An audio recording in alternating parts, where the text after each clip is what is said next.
Hello everyone of YouTube, Sparrow here today, and today I'm going to be doing the follow-up video to my top 5 worst episodes of My Little Pony. Today we are going to be doing the top 5 best episodes of My Little Pony. I am so sorry this list took so long, but after such a successful season, you really have a hard time trying to choose a top 5 best episodes. Now, the ones that were normally hard for me were about number 5 and number 4. So, just respect my opinion and I'll respect yours. Anyways, let's get started. Number 5. Discordant Harmony. A lot of people are going to be disagreeing with me, but once again, this is my personal opinion. Now, what made this episode good? I normally don't like Discord as a good guy. Well, my first impression of the episode was definitely, this is going to suck. It's just going to be another 22 minutes of Discord being an annoying little crap. Well, it surprised me.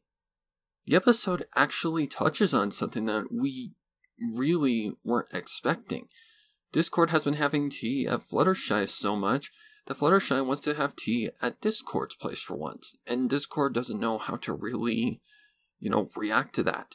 It's a common cliche, yeah, but I really liked Discord in this episode. His character wasn't annoying, it was actually really enjoyable. It actually reminded me back when, he was still a bad guy. He had that gimmicky kind of a character who would just do things to kind of give you a good laugh. There are some issues with this episode, but the humor is actually really good along with the plot device. Especially at the end, where we finally get to see Fluttershy perform some chaos. In order to save Discord, she has to act chaotic, and surprisingly, she's fine with it, and she's a very open character. Plus, we got some good gifts out of it. But that's not what made this episode special. It's not just because it's another Fluttercourt episode. Oh no, that's not the reason at all. No, I'm serious, it's not. It's not just because it's another Fluttercourt episode, but it's also a great episode for Fluttershy because we get to see her character development. I mean, we know her that she is, not afraid to say no anymore, and she's not a welcome mat like she used to be. She expresses her character to the point to where she almost acts like Pinkie Pie in this episode. And for that, this episode gets a spot on my top 5 list because it was a Discord episode, and I expected it to be, well, bad, because I don't like Discord as a good guy. But this episode had the right amount of humor, writing, and acting. Especially Fluttershy at the end, where we find out she wanted to see his chaotic side. This episode definitely gets a spot on the list. Number 4. A Royal Problem. Okay, a lot of people are going to give me shit for this one. Sparrow, this was an awesome episode. You gotta give it the top 1 or top 2 par, No. How I'm doing this list is based off of its plot and how good the episode was, and to me, this wasn't a top spot episode. It was more in the number 4 region for me.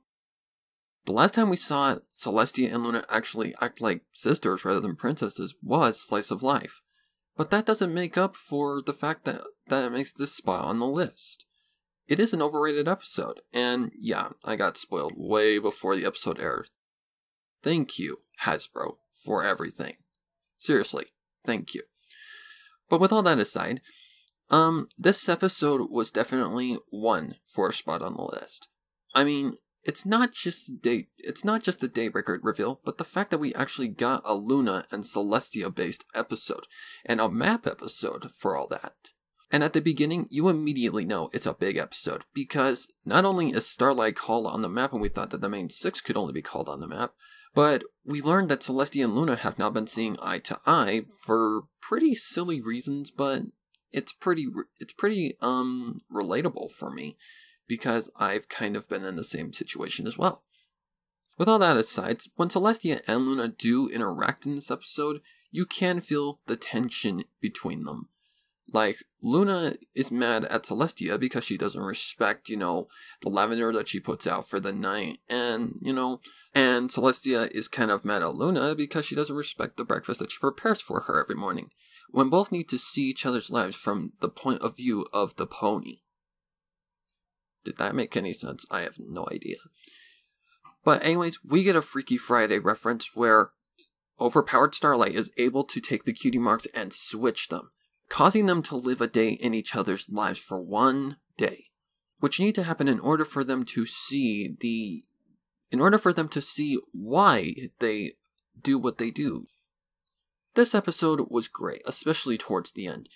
I mean, Daybreaker's reveal, yeah, it was pretty cool, but the freaking thumbnails, ay. Nonetheless, it didn't ruin the surprise for me, and I really did like Daybreaker as a character. I think Nicole Oliver was having a little too much fun as Daybreaker. I mean, come on, that laugh. All along, this episode I knew was going to be good, but I didn't expect it to be this good. At long last, we get a Celestia and Luna-based episode and a map episode. Twilight had some good moments as well, especially as the Tinkerbell doll. And yeah, it was just a good episode, but definitely not a top spot episode. Once again, people basically are going to give me crap for this, but it's my personal opinion. Number 3. FiM, A Misfortune. Once again, I'm gonna get crap for this. A lot of people didn't like this episode, but hear me out.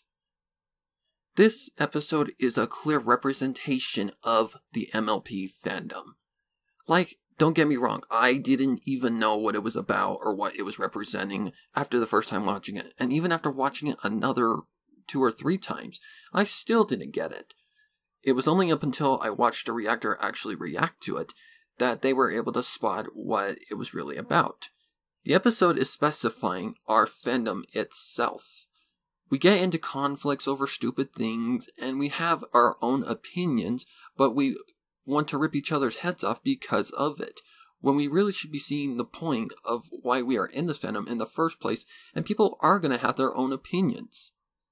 The episode does this perfectly. Like, it went into meta levels like crazy. It was over 9,000. I'm sorry, old meme, but who gives a shit? So in it, Twilight finds the old friendship journal from season 4. Again, another callback. I swear, it's the season of callbacks. And seeing it's in pretty rough shape, Starlight makes a bunch of different copies, and Twilight gets the bright idea to publish it as a novel, hoping to inspire other ponies to learn from their friendship lessons. Which turns out to backfire big time. Instead of the ponies seeing, the journal for what it really is, they have their conflict. Some like some lessons over others. Some prefer, one pony of the main 6 over the other. You tell me this is not our fandom. Someone likes Rainbow Dash. Someone likes Twilight. They get into conflicts over stupid shit, and yeah, it causes a freaking war. This has been going on in our fandom for a long time now.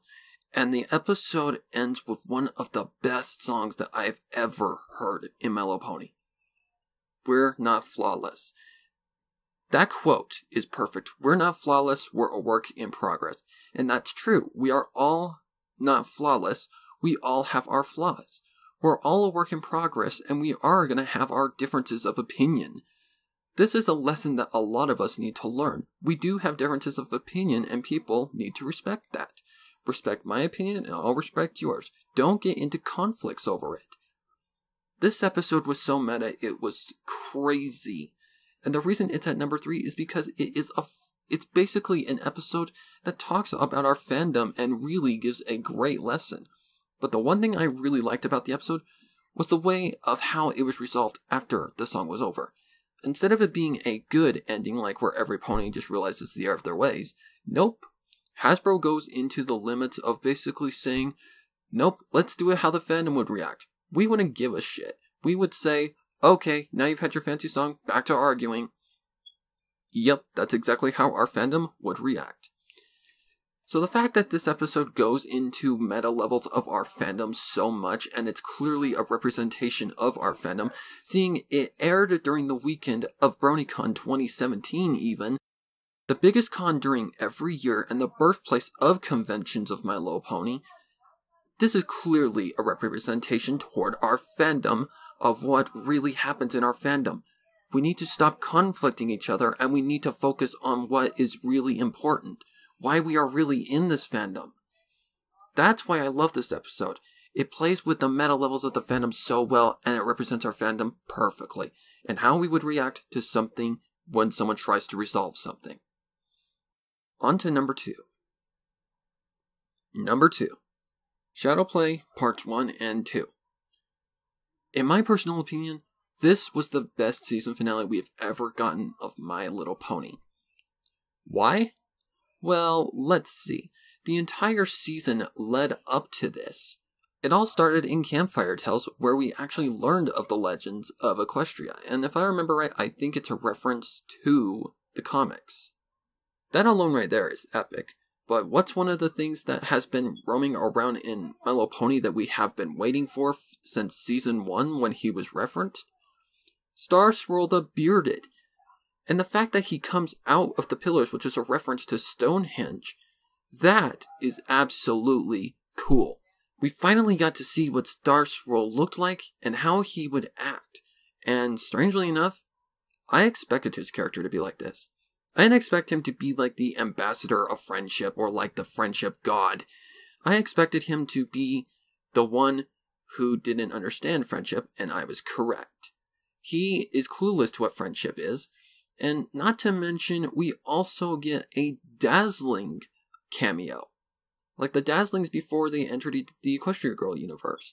That is absolutely cool. And it had a lot of bronies going, oh my god! Like, it was crazy. This episode, I don't know, this season finale just has a lot to talk about. And I can't just sum it up in this summary, because it is so big. There's a lot of stuff in this season finale that was epic and just out of nowhere.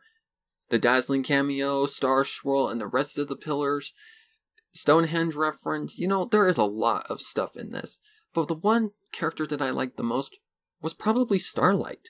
Starlight knew how to resolve it from the very beginning, and she had to tell Star Swirl the Bearded of all ponies how to resolve this gosh dang thing.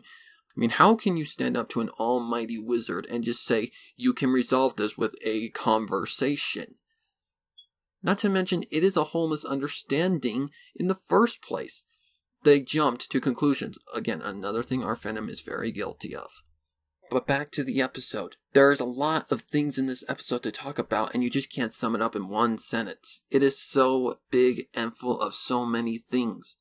It just gets the number 2 spot because there was one episode bigger than this one and much more stronger. I think we all know what number 1 is.